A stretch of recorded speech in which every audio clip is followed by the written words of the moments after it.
אזרחי ישראל היקרים, כוחות חמאס פלשו הבוקר לשטח ישראל בבוקרו של יום חג, שבת, ורצחו אזרחים תמימים, ילדים וקשישים. החמאס פתח במלחמה אכזרית ומרושעת. אנחנו ננצח במלחמה הזאת, אבל המחיר כבד מנשוא. זהו יום קשה ביותר לכולנו. חמאס רוצה לרצוח את כולנו. זה אויב שרוצח ילדים ואימהות בבתים שלהם, במיטות שלהם. אויב שחוטף קשישים, ילדים, נערות. רוצחים שטובחים ושוחטים באזרחינו, בילדינו, שבסך הכל יצאו לבלות בחג. מה שקרה היום לא נראה בישראל, ואני אדאג שזה לא יקרה יותר. הממשלה כולה מתייצבת מאחורי ההחלטה הזאת. צה"ל יפעיל מיד את כל עוצמתו כדי להשמיד את יכולות חמאס. נכה בהם עד חורמה וננקום בעוצמה על היום השחור הזה שהם הוללו למדינת ישראל ולאזרחיה. כפי שאמר ביאליק, נקמת דם ילד קטן עוד לא ברא השטן. את כל המקומות שהחמאס נערך בהם, של עיר הרשע הזאת, כל המקומות שהחמאס מסתתר בהם, פועל מתוכם, נהפוך אותם לאיי חורבות.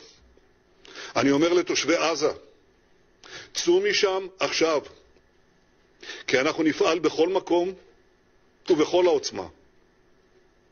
בשעה זו מתארים כוחות צה"ל את אחרוני היישובים ממחבלים. הם עוברים יישוב יישוב, בית בית, ומחזירים את השליטה לידינו. אני שולח חיבוק ותנחומים מעומק הלב למשפחות השכולות שיקיריהן נרצחו היום בדם קר ובאכזריות אין קץ. כולנו מתפללים גם לשלום הפצועים ולכל מי שמוחזק כבני ערובה. אני אומר לחמאס, אתם אחראים לשלומם.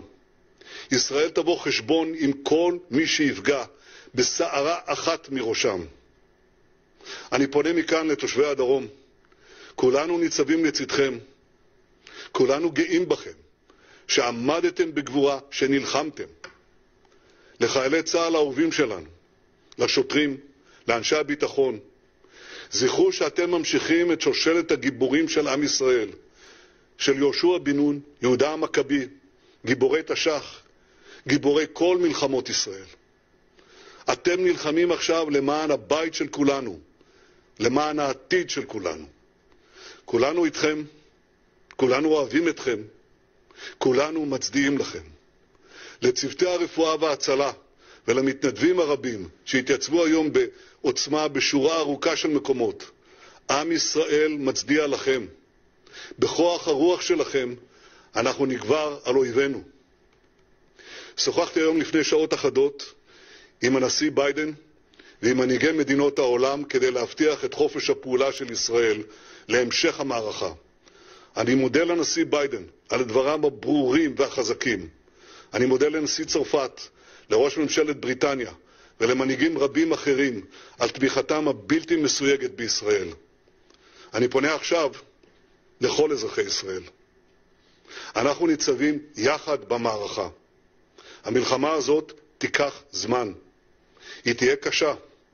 ימים מאתגרים עוד לפנינו. אבל אני יכול להבטיח דבר אחד. בעזרת השם, בעזרת הכוחות המשותפים של כולנו, בעזרת אמונתנו בנצח ישראל, אנחנו ננצח.